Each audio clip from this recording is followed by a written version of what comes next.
So some of you know that I basically landed in Dublin about an hour ago. So I'm glad I'm here. So I just wanted to tell you a little bit about why we're using LT and CuraCloud at the University of South Dakota and how we're using it. I do think, well, I don't reprogram anything. I use exactly what AD Instruments provides, just because I haven't had time to go consider reprogramming anything. But I actually don't do grading either, so that's another thing that we'll talk about a little bit. Currently, I'm teaching 2 different courses with the systems. I teach an advanced human physiology class, which is for pre-professional undergraduates, which will have 48 students in it. We have 12 Power Lab systems, so there'll be 4 students per team. And this class is actually all student-centered. There's essentially no lecture in the class, and it meets for up to 3 hours twice a week.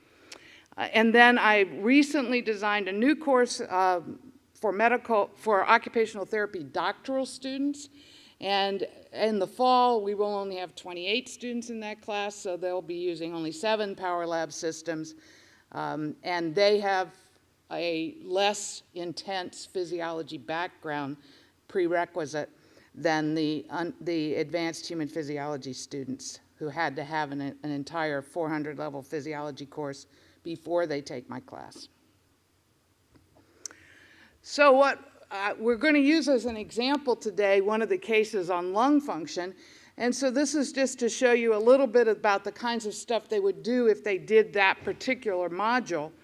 So these are the objectives of the module on lung function that actually Tom already showed you. So they would be able to identify the major structures of the human respiratory system. They would record and analyze their own respiratory variables, including a forced expiratory volume test using the machine. They could do it individually. They could do it as a team. They would also be able to look at how their lung volumes and capacities compare to someone of their gender, height, and age. And there's an activity that goes along with the module to show them what it would be like to breathe with hyperinflated lungs. So the basic physiology is what they're going to be doing first. Then they can actually shift over to cases.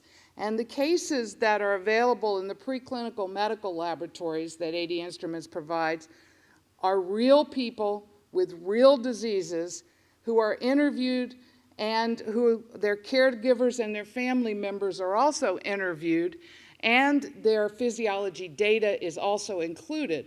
So you can actually have the students look at their healthy, hopefully, data and compare it to the person with the disease and see what those values look like. And I chose Mary Montgomery because a lot of people know about COPD. So Mary Montgomery is one of the patients with a lung disease that's now available through the modules. And in her case, she did have chronic obstructive pulmonary disease. She presented with lots of breathing difficulties. And in her case, she also needed end-of-life counseling. She eventually died of her disease. So it's a sad story about how she suffered. But the kinds of things that I do with the LT system is that I actually, instead of using the automatic grading that Tom talked about, what I do is I actually, because I really don't care about their grade, I want them to learn, not grade them. And so what I do is I have them work as a team and do a lab summary on the day that they're doing the lab. So during the lab summary, you can make up all kinds of questions, but here are some questions that I might ask during a lab summary for this lung one, which would include Mary Montgomery. So they would need to actually go somewhere else or listen to some other information to figure out what the pathophysiological differences are between obstructive and restrictive lung diseases. And then I want them to be able to explain why emphysema would lead to hyperinflated lungs. I want them to analyze whether their classmate who they used as the subject had normal lung structure and function. And then particularly for the occupational therapy students, many of the lab tutor cases actually also have the occupational therapists that work with the patient, which is wonderful, particularly for the neuromuscular ones, because I use them with my students. But what I want them to do is consider what someone of their particular career path might do with that patient in the future. So how would they relate to someone with that kind of disease? So they fill out this lab summary sheet on the day that they're doing the lab, and then the next lab period, we actually discuss the lab based on those lab summary sheets. So we can figure out what they learned from the lab and how it was helpful to them in their learning. And it's not really graded. It's just, having done the assignment. But one of the things that we haven't talked about yet, and I mentioned this when I was interacting with Rachel and Tom, is that you can also use Lab Tutor for inquiry labs. And these are slides I borrowed from Marcia Mattis, who's back there in the back.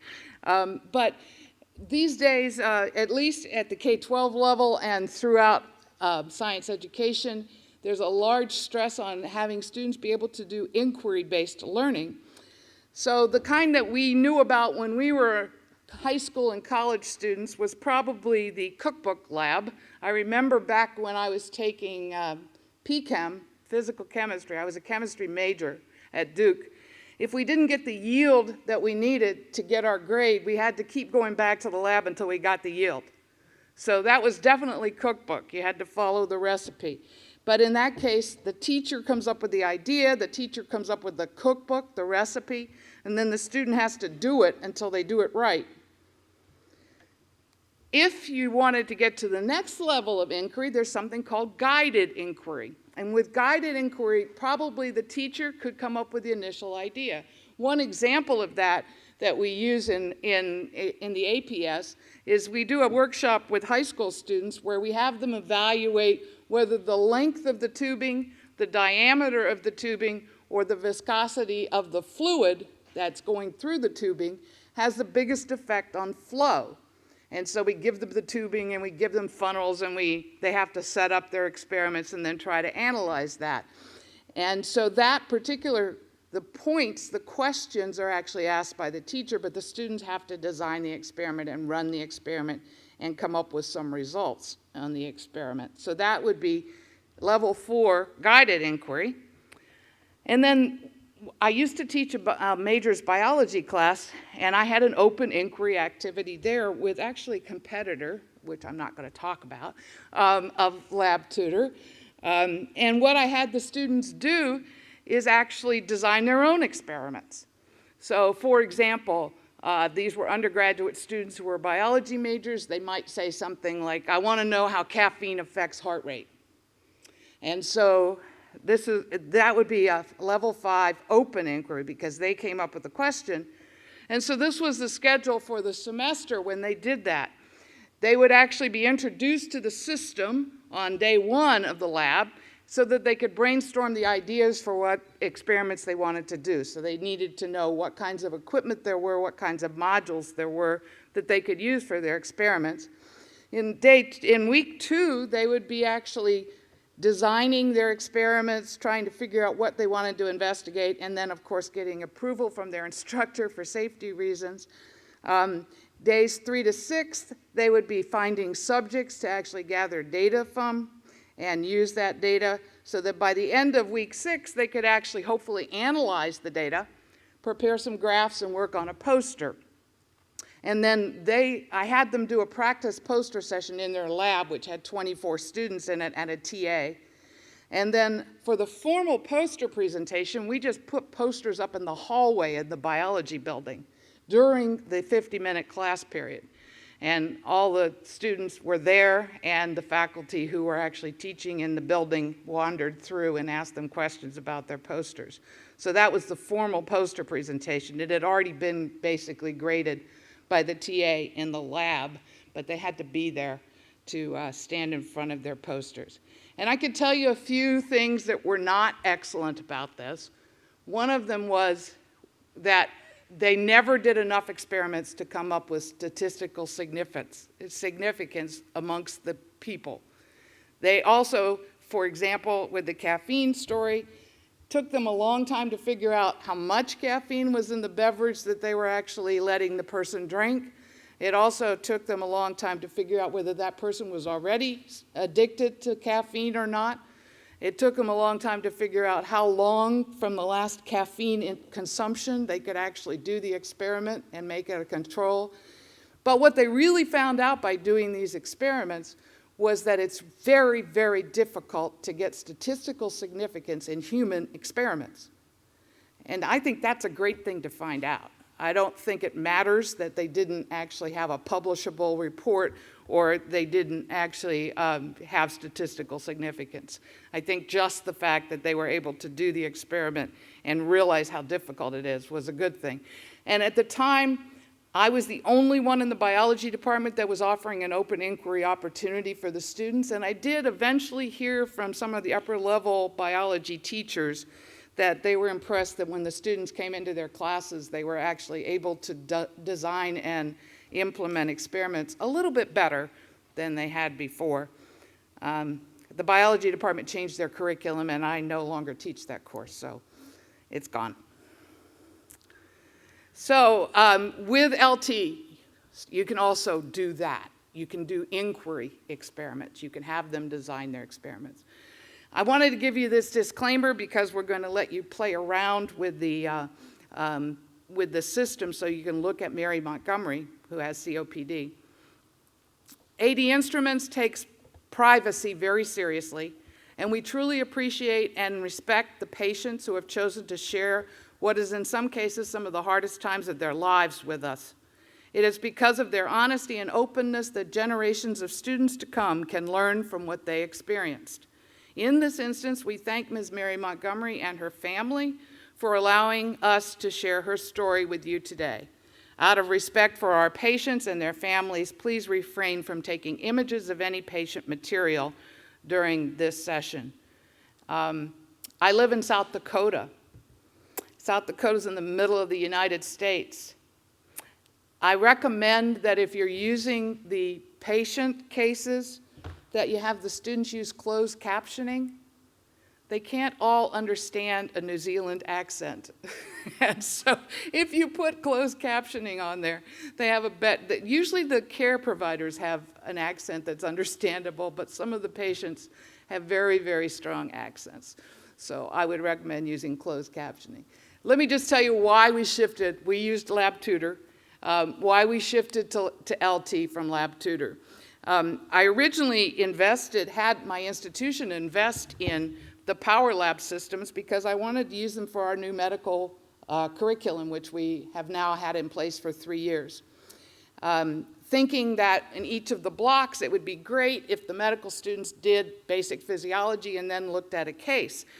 Well, it turns out that the block directors didn't agree with me, so they didn't actually incorporate a case in each of their blocks. So I started using it with my courses instead back in 2013. And the reason that I wanted to go with LT instead of Lab Tutor was that with Lab Tutor, I couldn't actually justify purchasing more than a team, each team having one access to Lab Tutor. So if we had 11 teams, we had 11 or 12 accesses. And with Lab Tutor, only one person on the team can log in at a time. So it was frustrating for the students not to be able to go in at another time on their own and see what was going on. So at least with LT, we have individual accesses, and my institution actually pays for those. It's $50 a year in this case for my students, and because I have 48 students that end in about the middle of November and 28 students that start in the middle of November and go to February, and 16 students that start in January and go to the end of May, I can actually use the 50 accesses for 3 different classes. So that's why we're using LT.